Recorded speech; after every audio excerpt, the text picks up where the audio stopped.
ऐसी घटनाएं हो जाती हैं जो इंसान को सोचने पर मजबूर कर देती हैं। ये कहानी भी कुछ ऐसी ही है। एक गांव में रानी नाम की लड़की अपनी माँ तुलसी और पिता राधे के साथ रहती थी। एक रात गांव में जोरों से बारिश हो रही थी। इस बीच रानी को बहुत तेज बुखार आया।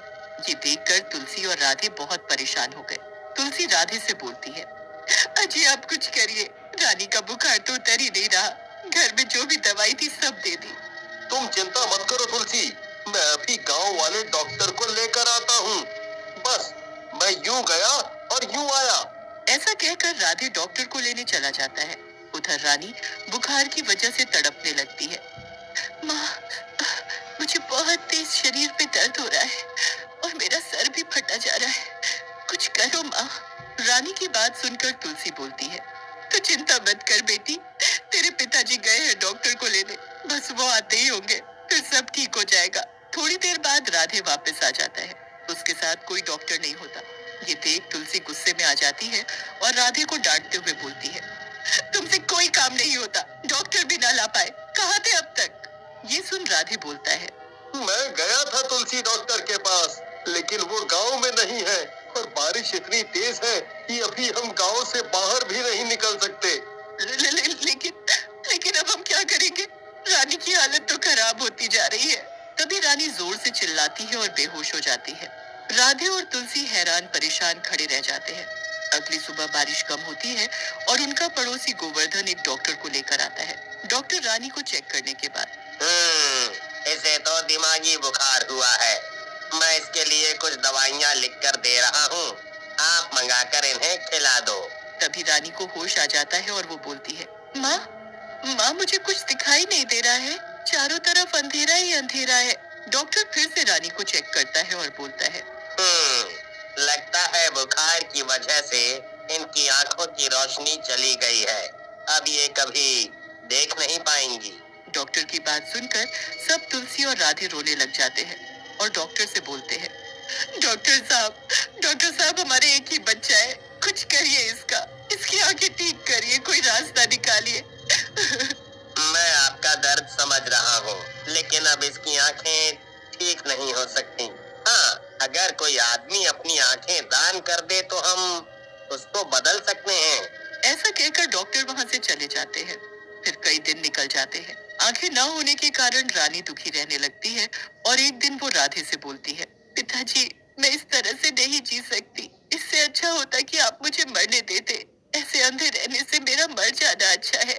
रानी की बात सुनकर राधे बोलता है, ऐसा नहीं बोलते बेटी, मैं जल्दी ही कुछ करता हूँ। वैसे भी डॉक्टर ने कहा है कि आंखें बदलने से तू देख सकेगी, तू चिंता मत कर। ऐसा कहकर राधे वहाँ से निकल जाता है और अपने पड़ोसी गोवर्धन के पास जाता है।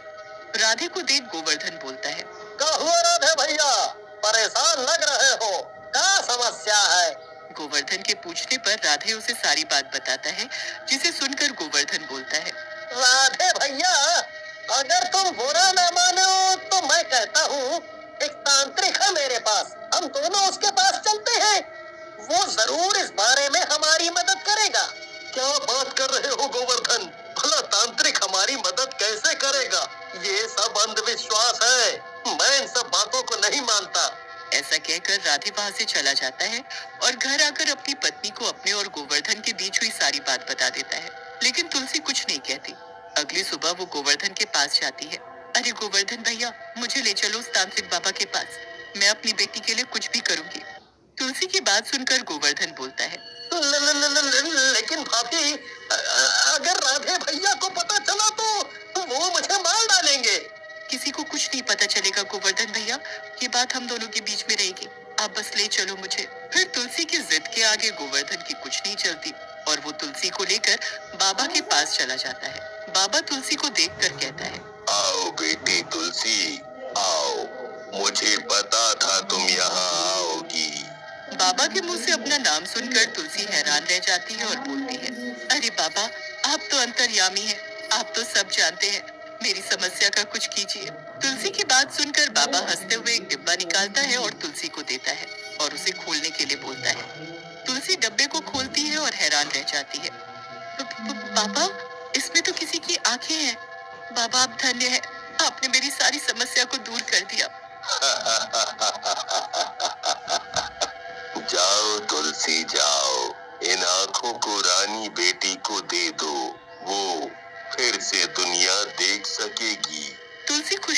आंखें लेकर घर पहुंचती है, लेकिन राधे किसी काम से कुछ दिनों के लिए शहर चला जाता है। तुलसी वो आंखें लेकर डॉक्टर के पास पहुंचती है। डॉक्टर भी रानी को आंखें लगा देता है।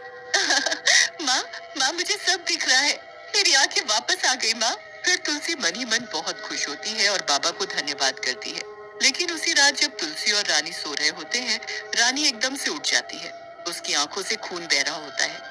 रानी अपने कमरे से निकलती है और गांव में चली जाती है। अगली सुबह गांव वालों को किसी आदमी की लाश मिलती है। अरे बाप रे, इस पंकज को किसने मारा?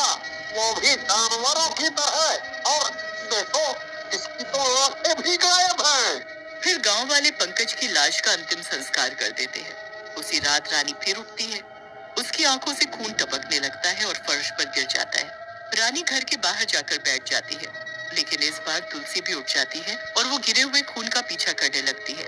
तभी तुलसी को रानी दिखाई देती है और वो रानी को आवाज लगाती है, लेकिन रानी उसकी तरफ पीट करके ही खड़ी रहती है। तुलसी रानी के पास जाती है और बोलती है, रानी, क्या हुआ बेटी, यहाँ क्यों खड़ी है?